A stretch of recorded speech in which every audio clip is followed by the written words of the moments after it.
Details for properties require amending at times. A change of name from a takeover by another company, perhaps a pub changes from the Red Lion to a wine bar, or you may not have had all the details for the property when you first set it up on Toolkit CS.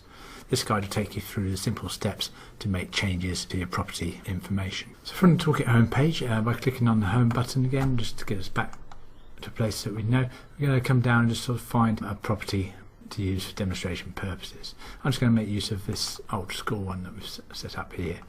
Double clicking on it to open it up, and we get the sort of view that we're becoming accustomed to with the property details, location and items down the left hand side, with the top level property highlighted on the left. Then the details about that property are on the right, and with this expanded box open we can see the details that we entered and that we knew at the time.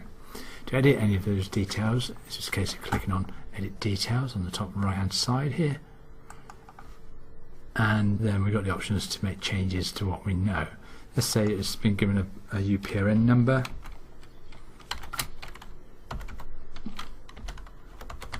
We can add a unique property reference number in there.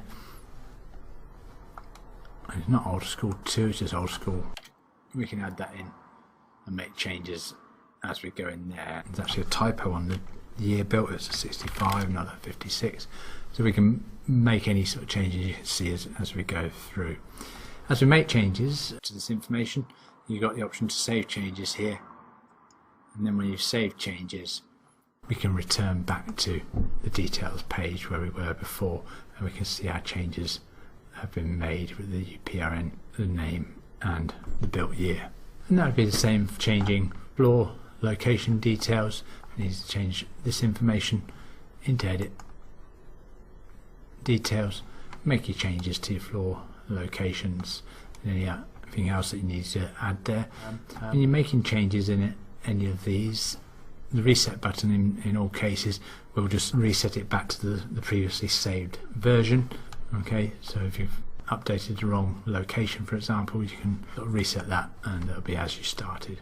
And you can do similar with the items. So we're going to item and edit details. Again, we get the option to make changes to our item details with the same features down the bottom here to save and reset as necessary. And that's how you'd make changes to the details of asbestos property.